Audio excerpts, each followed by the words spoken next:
પ્રવીણ રામ પણ એ પણ રાજુ કરપડાના માર્ગે છે. નિર્વિકલ્પે અત્યારે છે. નિર્વિકલ્પમાં એવું સૂત્રો જે છે એ તમને કહી દઉં, જેથી કરીને કાલ સવારે થાય તો ખબર પડે કે જો ભારતીય જનતા પાર્ટી એને ટિકિટની ઓફર કરે તો એ 100% ભાજપમાં જશે. કોંગ્રેસમાં નહીં જાય.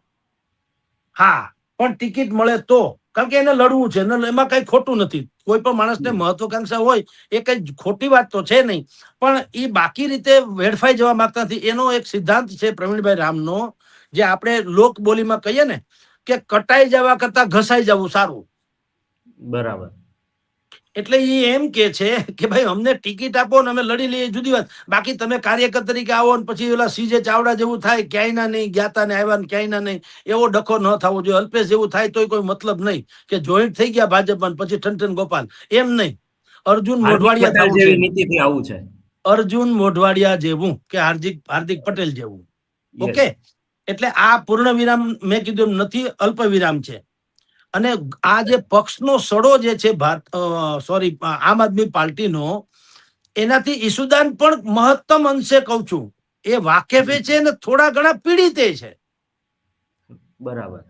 જે અધ્યક્ષ છે ખરેખર તો એને સુલટાવવું જોઈએ આ બધું, પરંતુ એને સ્વયંને પણ એનો શિકાર હોવાનું અમુક લોકો કહી રહ્યા છે. કારણ કે એને પણ જે રીતે પ્રોજેક્શન મળવું જોઈએ એ નથી મળતું. જ્યાં હોય ગોપાલ થઈ, ગોપાલ પાસે એક સોશિયલ મીડિયાની ટીમ છે, બહેતરીન ટીમ.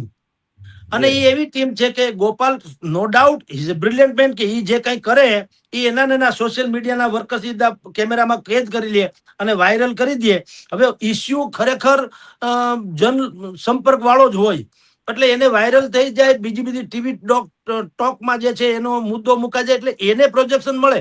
પણ જે રીતે આમ આદમી પાર્ટી કે યશુદાન ગઢવી કે પ્રવીણ રામ કે રાજુ કરપડા કે ચૈતર વસાવા કે ઇત્યાદિ એ લોકોને મળવું જોઈએ એવું નહીં. તમે જુઓ પર્યાય શબ્દ થઈ ગયો છે, આમ આદમી પાર્ટી એટલે ગોપાલ ને ગોપાલ એટલે આમ આદમી પાર્ટી.